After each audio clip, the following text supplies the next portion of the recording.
Here's an interesting question for you. What if the life you're living right now is just one of countless possibilities, all existing at the same time? Maybe in this life you're not wealthy, but in another you're incredibly rich. Here you might be a teacher, but in a different reality you're a world-famous artist. While we continue our lives here, another version of you, in another universe, might have passed away long ago. Some might say, that's ridiculous. I'm right here, how could there be other versions of me? But as our understanding of reality deepens, we're starting to see that this isn't such a far-fetched idea. The amazing part is that thousands of years ago, certain individuals described, in astonishing detail, phenomena that modern science is only just beginning to grasp. You've definitely seen this theme in movies, TV shows, and books. Think of Philip K. Dick, that science fiction author whose mind worked in a uniquely different way. And what was his biggest obsession? The multiverse. Now you might think, of course, he's a sci-fi writer. That's what they do. But there are two crucial points here.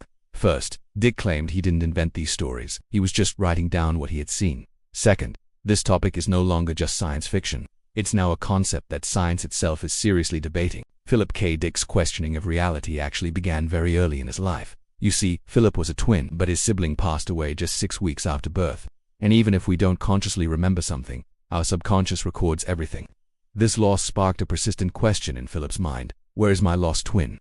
During the turbulent 1960s, Philip used certain substances which you can probably guess to escape his anxieties and fuel his creativity. But what's fascinating is that instead of just staring at a wall, he channeled these experiences into writing mind-bending novels. He wrote 16 of them in just 5 years. In many of his works, he presents ideas that force us to question what's real. Take The Man in the High Castle, for example. There's a great series adaptation. If you haven't seen it, I highly recommend it. In that story, Nazi Germany and Japan won the Second World War, creating an entirely different parallel world. Then there was his famous drug-free inspiration experience in 1974. After that event, he dove deep into Gnostic texts and wrote the Valor series. In it, he suggests that our reality was created by a flawed deity, designed to keep humanity separated from the true divine source. It's like a cosmic prison. These ideas might sound wild, but when we look back through history, we find countless sages, philosophers, and sacred texts expressing similar thoughts. Let's go back to ancient Greece. Consider Plato's allegory of the cave. People are chained in a cave, mistaking shadows on the wall for reality.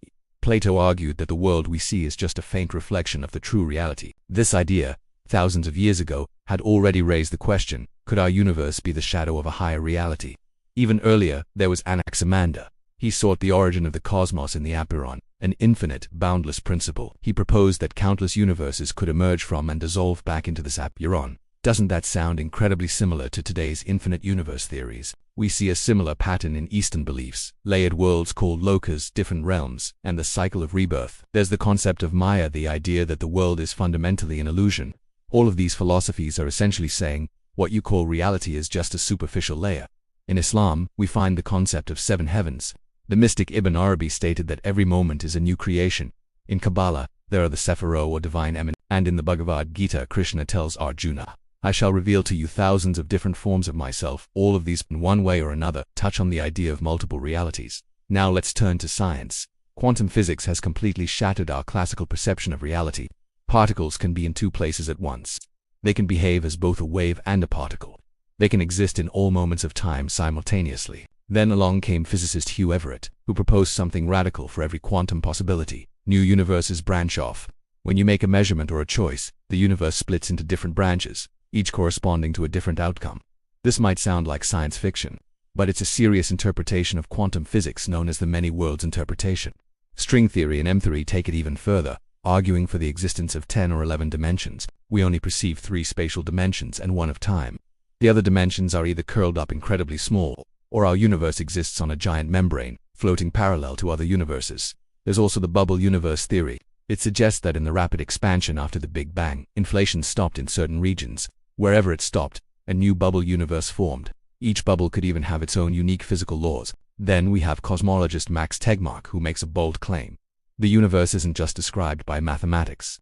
The universe is mathematics. According to him, any mathematically consistent structure constitutes its own real universe. So, what is science telling us? The multiverse idea isn't nonsense. It's a subject of serious investigation. Now let's think about consciousness. If every possibility creates its own universe, how does our consciousness decide which branch to follow? Could we be waking up in a slightly different universe every single morning? Could experiences like dreams, trance states, and déjà vu be a kind of resonance, a brief connection with our parallel selves.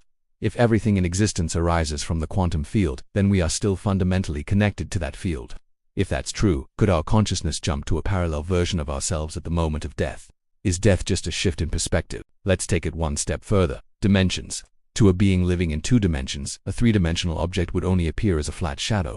By that logic, from a 4th-dimensional perspective, we might appear as mere shadows. Perhaps this is exactly what Plato meant by the shadow world. Let's circle back to Philip K. Dick. For years, the man insisted, "I have seen other worlds." Was he suffering from a mental illness, or was he someone who was involuntarily perceiving these cosmic branchings? We'll probably never know for sure, and that's part of the mystery and the beauty of it all. Reality might be far more complex and layered than we can possibly imagine. Maybe there are millions of parallel copies of us out there, or maybe there are none. But the one unchanging truth is this: you are here, right now, in this moment, and this experience, this life, is incredibly precious.